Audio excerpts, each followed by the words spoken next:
सरसा के पीर अपने आप को करामाती फकीर कहलवाते थे। वे धागे, ताबीज और मंत्रों के माध्यम से लोगों की समस्याओं का समाधान करने की बात करते थे।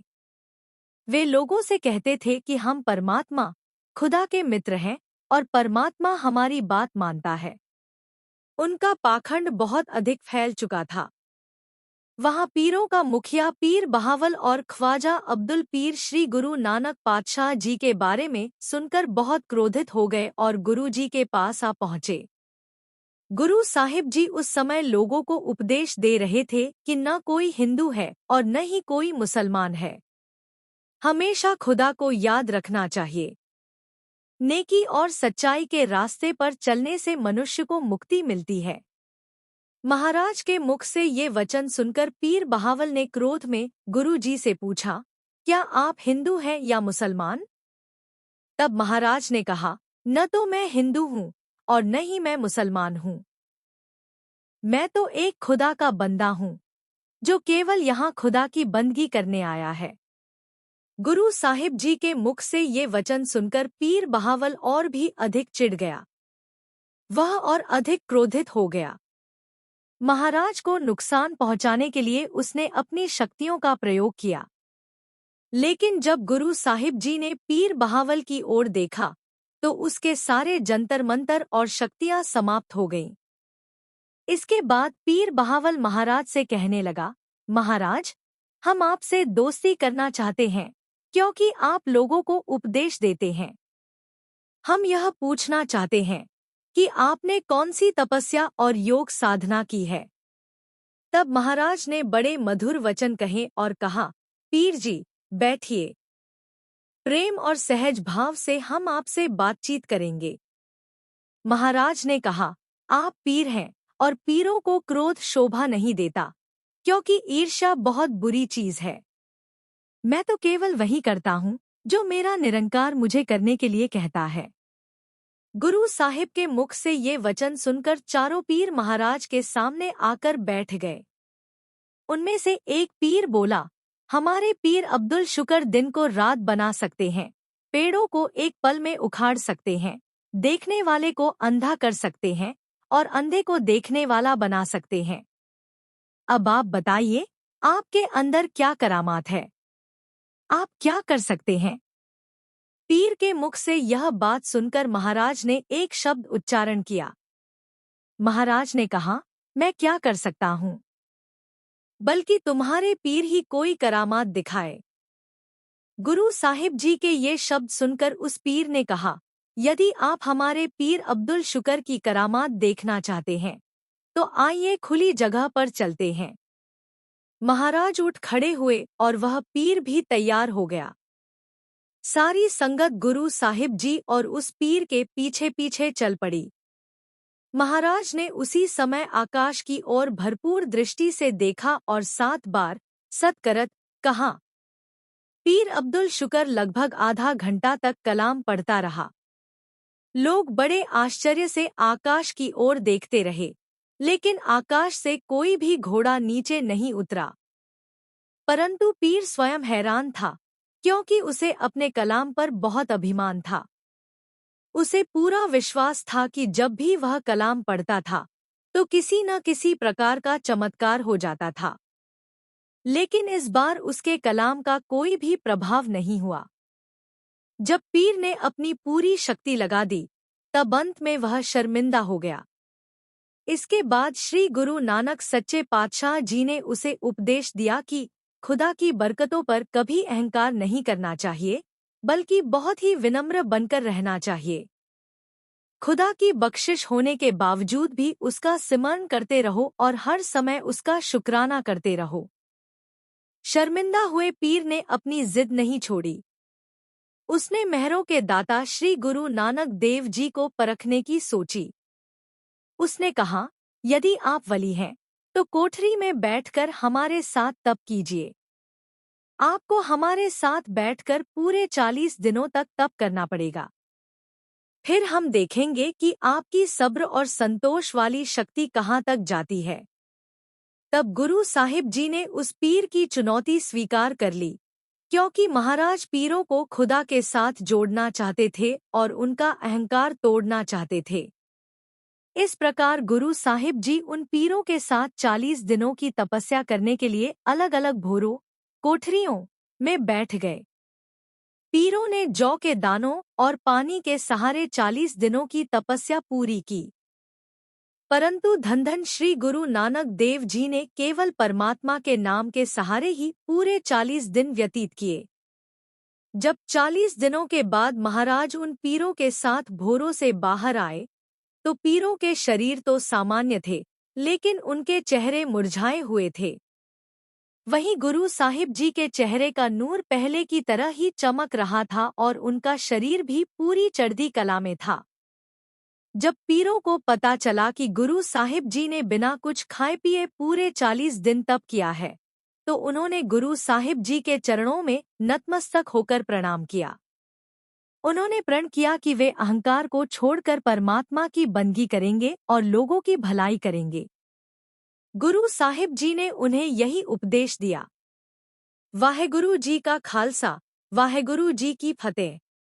उन्होंने सोचा कि कितनी अटूट श्रद्धा है इस आदमी की जो एक बार भी गुरु जी से पलटकर सवाल नहीं पूछ रहा। फिर भाई मर्दाना जी ने गुरु जी की आज्ञा मान ली। उन्होंने एक बड़ी सी लकड़ी उठाई और मिट्टी की दीवारों पर उसे मारना शुरू कर दिया। धीरे धीरे घर की दीवारें गिरने लगी। छत भी टूटकर नीचे गिर गई। कुछ ही समय में पूरा घर मलबे में बदल गया। लेकिन दोस्तों, हैरानी की बात यह थी कि बचन सिंह के चेहरे पर अभी भी मुस्कान थी। थोड़ी देर बाद घर पूरी तरह टूट चुका था। अब वहां केवल मिट्टी और ईंटों का ढेर रह गया था। बाबा नानक ने उस मिट्टी के ढेर को एक विचित्र दृष्टि से देखा। फिर उन्होंने बचन सिंह से कहा, चलो बचन सिंह, अब हम आगे की यात्रा पर चलते हैं। तीनों गांव से बाहर निकल गए। दिन भर चलते चलते शाम हो गई। सूरज ढलने लगा। आसमान लाल रंग से भर गया। तभी बाबा नानक अचानक रुक गए। उन्होंने बचन सिंह की ओर देखा और बोले, बचन सिंह, अब तुम अपने घर वापस लौट जाओ। तुम्हारी पत्नी तुम्हारा इंतजार कर रही होगी। बाबा नानक के यह वचन सुनकर बचन सिंह चौंक गया। उसने कहा, गुरुजी, क्या मुझसे कोई गलती हो गई है जो आप मुझे जाने के लिए कह रहे हैं? बाबा नानक मुस्कुराए और बोले, नहीं बचन सिंह, लेकिन तुम्हारे घर पर एक काम अधूरा रह गया है। तुम जाओ और उस काम को पूरा करो। बचन सिंह ने तुरंत गुरुजी के चरणों में प्रणाम किया और फिर वापस अपने गांव की ओर चल पड़ा। लेकिन उसके मन में एक सवाल था कि आखिर मेरे घर पर कौन सा काम अधूरा रह गया। दोस्तों, उसे अभी नहीं पता था कि उसके जीवन का सबसे बड़ा चमत्कार उसका इंतजार कर रहा है। रात का समय था। सूरज लगभग ढल चुका था। आसमान में हल्की हल्की लालिमा फैल रही थी। बचन सिंह धीमे धीमे कदमों से अपने गांव की ओर बढ़ रहा था। चलते चलते वह मन ही मन गुरु नानक देव जी का नाम जप रहा था। उसके दिल में एक अजीब सी शांति थी। वह सोच रहा था कि गुरु जी ने मुझे वापस क्यों भेज दिया। आखिर मेरे घर पर कौन सा काम अधूरा रह गया है। लेकिन फिर उसने इस बारे में ज्यादा नहीं सोचा। उसके मन में गुरु जी के लिए इतनी श्रद्धा थी कि उसे विश्वास था कि जो भी होगा, अच्छा ही होगा। कुछ ही समय में वह अपने गांव के पास पहुंच गया। गांव में चारों तरफ शांति थी। लोग अपने अपने घरों में जा चुके थे। जब बचन सिंह अपने घर के पास पहुंचा तो उसके कदम अचानक रुक गए। उसने देखा, जहां कभी छोटा सा मिट्टी का घर था, वहां अब केवल मलबे का ढेर पड़ा हुआ था। टूटी हुई दीवारें, गिरी हुई छत और चारों तरफ मिट्टी ही मिट्टी। लेकिन बचन सिंह के चेहरे पर दुख का नामोनिशान भी नहीं था। वह धीरे से मुस्कुराया और बोला, वाहेगुरु जी, यह भी आपकी ही मर्जी है। फिर उसने ध्यान से मलबे को देखा। तभी उसकी नज़र एक छोटी सी कच्ची दीवार पर पड़ी। वह दीवार अभी भी खड़ी हुई थी। बचन सिंह ने सोचा, शायद भाई मर्दाना जी इस दीवार को तोड़ना भूल गए होंगे। शायद इसी काम को पूरा करने के लिए गुरुजी ने मुझे वापस भेजा है। उसने तुरंत गुरु नानक देव जी का नाम लिया और सतनाम वाहेगुरु बोलकर दीवार को तोड़ने लगा। उसने एक बड़ा पत्थर उठाया और दीवार पर मारना शुरू कर दिया। उसके पहले वार से दीवार थोड़ा सा हिली। जब उसने दूसरा वार किया तो मिट्टी नीचे गिरने लगी। जब तीसरा वार किया तो दीवार का एक बड़ा सा हिस्सा टूटकर नीचे गिर गया। बचन सिंह धीरे धीरे उस दीवार को तोड़ता रहा। कुछ ही देर में पूरी दीवार गिर गई। अब वहां सिर्फ मिट्टी और ईंटों का ढेर रह गया था। बचन सिंह उस जगह की सफाई करने लगा। वह मिट्टी को हटाने लगा ताकि उस जगह को पूरी तरह साफ किया जा सके।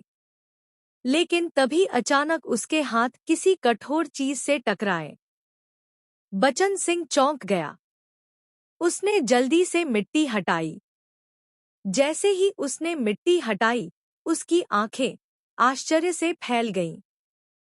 वहां मिट्टी के नीचे एक पुराना मिट्टी का बर्तन दबा हुआ था। बचन सिंह ने धीरे से उस बर्तन को बाहर निकाला। उसका दिल जोर जोर से धड़क रहा था। वह सोच रहा था कि इस बर्तन में क्या हो सकता है। उसने धीरे से बर्तन का ढक्कन खोला और जैसे ही उसने अंदर देखा, वह पूरी तरह स्तब्ध रह गया। उस बर्तन के अंदर सोने की मोहरें भरी हुई थी। वह भी सैकड़ों नहीं, शायद हजारों सोने की मोहरें। सोने की चमक चांदनी में ऐसे चमक रही थी जैसे कोई दिव्य प्रकाश फैल रहा हो। गुरुजी की यह कृपा देखकर बचन सिंह की आंखों में आंसू बहने लगे। वह जमीन पर बैठ गया। उसके होठों से बस एक ही शब्द निकला, वाहेगुरु, वाहेगुरु। वह समझ गया कि यह सब गुरु नानक देव जी की कृपा है। वह सोचने लगा, मैं इतने वर्षों से इस घर में रह रहा था, लेकिन मुझे कभी भी इस खजाने के बारे में पता नहीं चला। अगर आज गुरुजी मेरे घर नहीं आते, अगर उन्होंने मेरे बर्तन और घर नहीं तुड़वाया होता, तो शायद यह खजाना कभी भी सामने नहीं आ पाता। बचन सिंह रोते हुए आसमान की ओर देखने लगा और फिर हाथ जोड़कर बोला, हे सच्चे बादशाह, मैंने कभी आपसे कुछ नहीं मांगा, फिर भी आपने मुझ पर इतनी बड़ी कृपा कर दी। आप सचमुच दयालु हैं। उसका दिल गुरुजी के प्रति श्रद्धा से भर गया। तब तक उसकी पत्नी भी आ गई थी। वह भी खजाने को देखकर बहुत खुश हुई। कहते हैं, जब गुरु नानक पातशाह जी कीरतपुर साहिब की धरती पर गए, वह बहुत ही सुंदर इलाका था, बहुत ही सुंदर धरती थी। महाराज सच्चे पातशाह ने भाई मर्दाना जी से कहा, भाई मर्दाना जी, यह कितना सुंदर इलाका है, यहाँ हम कहीं बैठकर रब की भक्ति कर लें, रब के गुण गा लें। गुरु नानक पातशाह जी एक टीले पर बैठ गए। भाई मर्दाना जी ने गुरु साहिब से पूछा, गुरु महाराज, क्या हुक्म है? महाराज ने कहा, भाई मर्दानिया, रबाब छेड़ो, बाणी आई है, रबाब बजाओ। भाई मर्दाना जी जब रबाब बजाने लगे, जिस स्थान पर गुरु पातशाह जी बैठे थे, वह टीला बाबा बुढ़न शाह जी का था। उनकी बहुत अधिक आयु थी। जब भाई मर्दाना जी रबाब बजाने लगे, तो वह अपने टीले से उतरकर महाराज की ओर दौड़ते हुए आए। आकर कहने लगे, तुम कौन हो? भाई मर्दाना जी ने कहा, ये गुरु नानक सच्चे पातशाह हैं। परमात्मा इस धरती पर स्वयं खुदा गुरु नानक पातशाह जी के रूप में आया है। महाराज सच्चे पातशाह सारी धरती का उद्धार करते हुए आपके टीले पर आए हैं, और मैं गुरु नानक पातशाह जी का रबाबी हूँ। मेरा नाम मर्दाना है। बाबा बुढ़न शाह जी ने कहा, तुम यहाँ क्या कर रहे हो? तुम्हारा यहाँ क्या काम है? यह तो मेरा डेरा है। क्या यहाँ बैठने से पहले तुमने किसी से पूछा? बैठते ही रबाब बजाने लग गए हो। देखने में तो फकीर लगते हो, लेकिन बैठने से पहले यहाँ किसी से पूछा है? गुरु नानक पातशाह जी ने कहा, क्या परमात्मा का नाम जपने के लिए भी किसी से पूछना पड़ता है? तब बाबा बुढ़न शाह जी बोले, यहाँ तो मेरी पूजा होती है, यहाँ लोग मुझे मानते हैं। तुम्हारा क्या पता, तुम यहीं कब्जा करके बैठ जाओ। उठो, यहाँ से चले जाओ। गुरु नानक पातशाह जी बोले, बुढ़न शाह, यहाँ हम कुछ घड़ियां बैठकर आराम करेंगे और भजन करेंगे। कुछ समय बाद हम यहाँ से चले जाएंगे। तुम्हारे टीले से हमारा कोई मतलब नहीं है। बाबा बुढ़न शाह जी बोले, नहीं महाराज, यहाँ नहीं बैठना। यह मेरा स्थान है। यहाँ से चले जाओ और रबाब भी यहाँ मत बजाओ। कहीं और जाकर रबाब बजाना। महाराज ने कहा, मर्दाना जी, रबाब बजाओ, तुम डरो मत। जब भाई मर्दाना जी फिर रबाब बजाने लगे तो बुढ़न शाह जी फिर बोले, तुम्हें समझ नहीं आई? फिर रबाब बजाने लगे। अभी तक यहीं बैठे हो? यहाँ रबाब नहीं बजेगी। आगे कहीं और चले जाओ। उन्होंने कहा, 2 घड़ियां यहाँ आराम करेंगे, उसके बाद आगे निकल जाएंगे। बाबा बुढ़न शाह जी बोले, नहीं, यहाँ नहीं बैठना। फिर बाबा बुढ़न शाह जी महाराज से बोले, यदि अपनी भलाई चाहते हो तो यहाँ से चले जाओ। महाराज ने उत्तर दिया, अगर न जाए तो? बुढ़न शाह जी बोले, यदि नहीं गए तो याद रखना, मेरा शेर बकरियां चराने गया है। वह आने वाला है। वह तुमसे कुछ नहीं पूछेगा, आते ही तुम्हें खा जाएगा। महाराज ने कहा, अच्छा। फिर महाराज बोले, फकीर, यदि तुम 1-2 बार और कहते तो हो सकता था हम चले जाते। लेकिन अब जब तुम हमें शेर का डर दिखा रहे हो कि शेर आएगा और हमें खा जाएगा, तो अब हम यहीं बैठे रहेंगे। अब हम तुम्हारे शेर को देखकर ही जाएंगे। बाबा बुढ़न शाह जी बोले, महाराज, मैं झूठ नहीं बोलता। महाराज ने कहा, कोई बात नहीं, हम यहीं बैठे हैं। इतना कहकर बाबा बुढ़न शाह जी चले गए। भाई मर्दाना जी ने महाराज से कहा, महाराज, रबाब ही तो बजानी है, कहीं आगे जाकर बजा लेते हैं। पराए देश में घूम रहे हैं।